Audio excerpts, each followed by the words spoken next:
But then you've also dealt with law students and watched them transition, especially through clinic work. And I love that Third Year Anywhere. That's such a great name and It's a concept. great program, actually. Yeah.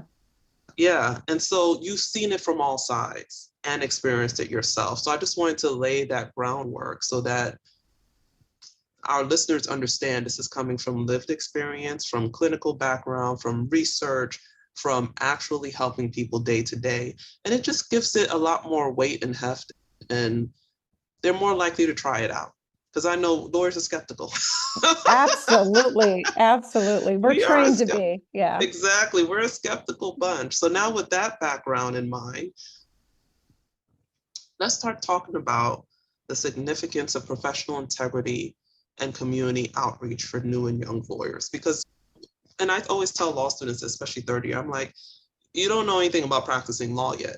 You know how to think like a lawyer, write like a lawyer, speak like a lawyer, but you don't actually know how to practice law yet. And they're always shocked or offended. It's okay, you'll find out in your first year. But then they're so focused on trying to figure out how to practice law, they forget this other stuff here. So, Yeah. what is the relevance of all this to our practice? I like to start with even the preamble to the rules of professional conduct. And the preamble actually touches on professional integrity and says, a lawyer's conduct should conform to the requirements of the law, both in professional service to clients and in the lawyer's business and personal affairs. So it's not just how I conduct myself at work, it's how I conduct myself personally. And even though they don't use the words personal integrity, that really is what we're talking about. So the underpinning, the foundation, underpinning and foundation of the rules of professional conduct, which is that is our guidebook, that's what we're mandated to follow, starts with this idea, this concept of professional and personal integrity. It does. And we know when your personal life falls apart, it will impact your professional life. There's no way around it. We We see it in think the that we news all can the live time. and yeah, we think that we Yes. can compartmentalize and we've got a box over here and a box over here. There is not a person I've spoken to who didn't come to the realization at some point of, yeah, what happens here impacts here. Absolutely. Yeah. It does. So let's start with defining professional integrity in the legal context. So you talked about the rules of professional conduct. What are some of the key characteristics and behaviors that define professionalism for a lawyer? Yeah. So when we look at professionalism, and I'm using professionalism and professional integrity somewhat synonymously. I think that we can look at them together. If you are acting in a professional way, you are acting with integrity. And so some of the components there are self-awareness, being aware of what your core values are, what your strengths are, what areas need improvement that you need to keep on working on. Your personal characteristics. Am I an extrovert? Am I an introvert, an ambivert? What are my communication styles? Having a self-awareness of who you are, how you show up in the world, and what you have to bring to the world is really important. And I think that's the first key is let's be self-aware. Another characteristic is using competence and good judgment or being competent and using good judgment. In other words, knowing when I am not competent to handle something. And that obviously goes directly to the rules of professional conduct and competence. And but having an awareness around I'm in over my head. I remember when I first started working at, again, very large law firm in Pennsylvania, and I was very pleased that my supervising attorney was giving me a lot of responsibility because he had a lot of confidence in me. But I realized at some point he was giving me too much responsibility. I was a second year and he was giving me too much responsibility. I was in over my head. And I fretted about this for a couple of weeks. And finally, I asked him for a meeting And to this day, I remember being in this big conference room. It was only the two of us sitting at the table. And I said, and I had practiced this over and over, I so appreciate the confidence that you have in me, and I believe that it is very well placed. However, and I went on to say, I need more supervision. There are things that I don't know, and I actually don't think I should know at this point. And so I had to admit, and it was so difficult because you never want to say, I can't do this. But I realized that in order for me to actually live into these rules that I have sworn to uphold, that I had to be able to say, I'm not competent to do this, at least not fully competent. I need your help. And so we have to be able to, however uncomfortable it is, and it will be uncomfortable, we have to be able to say that. Another one is effective communication skills. We are mandated to communicate with our client and to other people in the legal process, but there's nothing about the skills to communicate. It's not something that comes naturally to some people. And so we need to be able to effectively communicate and have a sense of what our communication style is and be able to adapt Yes, appropriately. adapting is very essential. I was in a talk recently at a conference, and I can't remember her name right now, but there was a woman who talked about, especially for this generation coming up, they're so used to text messaging and social media that they don't even write full sentences. Forget punctuation, full sentences.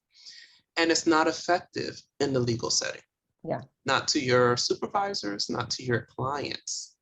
And so, like you said, not only is it not doesn't come naturally to some people for whatever reason, maybe your upbringing or what have you, but generationally, Yeah. if you're not accustomed to writing full sentences and complete thoughts when you are communicating with someone, you're going to have to practice doing it. I had some young people who I mentor, just like you, right? The students call me on my phone and when they're having trouble or a tough time about non-academic things, they'll send me a text message. And once someone had just sent me screenshots, that was the text message. And I said, I said, what are you communicating? And then so they sent me a video of the screenshots. I said, I still don't, what are you trying to communicate to me? And they're like, oh, I was giving you an update on this thing I'm working on. I'm like, you need to use actual words. And I had to tell them that. And I'm thinking, I didn't think I'd have to tell someone they have to use actual words. But that is how young people, and they're not that young. This person's probably in their early 30s, right? Okay. And so I just wanted to highlight that point. We have to be mindful. These 20-year-olds graduating from college, 20 somethings coming out of law school, they're going to big law firms like where you are and where I was. And they got to understand your supervisor does not communicate that way. So Yeah. when we're talking about effective communication, not only do you have to do it, you have to recognize that you don't have the skills and you need to ask, how do you want me to communicate with you? So Yeah. that it's clear and Absolutely. concise. Yeah, so that's a good point. Yeah. And tied to that, another characteristic is interpersonal relationship skills. A talk that I'm going to be giving soon at a law school actually has to do with healthy boundaries and relationships, because administrators are saying to me, I don't know what happened, and maybe this is a kind of a layover from COVID, but the ability for people to have healthy relationships and to set healthy boundaries is just disappeared. That is, when we talk about professionalism and professional integrity, we have to set boundaries. And I always say we don't set boundaries to control other people's behavior. We set boundaries to protect ourselves and to manage our own behavior and to be able to say, this is what's important, and to prioritize our time and our availability. So that is another one. Trustworthiness. We talked about adaptability in the sense of being able to communicate and using good judgment. So adaptability is really important for a lawyer and for professionalism. And I do find that with adaptability, that is a characteristic and maybe a skill that I think has not been focused on with the generations coming into law school. I think that there's this, I want to know how to do it. Give me the formula. Absolutely. and then I'll be okay. It's give me Yes. something to hold on to.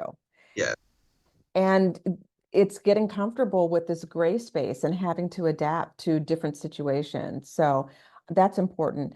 The willingness to continue to learn is really a part of, it's also a part of professionalism. We have to not be in the mindset, not be in a fixed mindset of this is the way we do it and I know everything I need to know, but to have a growth mindset. Good time management, that is a key characteristic of professionalism. And it is something that a lot of people just have not really cultivated yet, is good time management skills. And then the one that I think people have, that I work with people when I coach people most on, is the ability to manage the competing priorities of work and personal life. And I think that even people who are very emotionally intelligent and mature in other ways have problems with this. It is just, it's so easy to get sucked in to work and to not know how to get off of the treadmill. So I Yeah. think that is something that people really struggle with. And then the last thing that I will mention is something that we don't always see, but I believe needs to be a characteristic and should be, is compassion. We need to thread compassion through everything that we do, and even making hard decisions and having difficult conversations with people and telling people things that they may not want to hear, and even presenting an argument and really zealously representing our client. We can still do that with compassion. Absolutely. Yeah. I have stories for each one of those things you just said. So I don't want to go too much off because we still have some other things about how we're going to create culture and how we do Yes. outreach. Because we don't want to just talk about what does this look like. We want to show you how to create it. Mhm. The compassion is so important. And one thing I do as a professor is I share personal stories about how I incorporated compassion into my work. Because when I was at the big law firm, I was doing collections and debt and bankruptcy and representing the creditors. And so I told my students I hated doing that work because a lot of those people were people like my mom. She was a single mom doing the best that she could.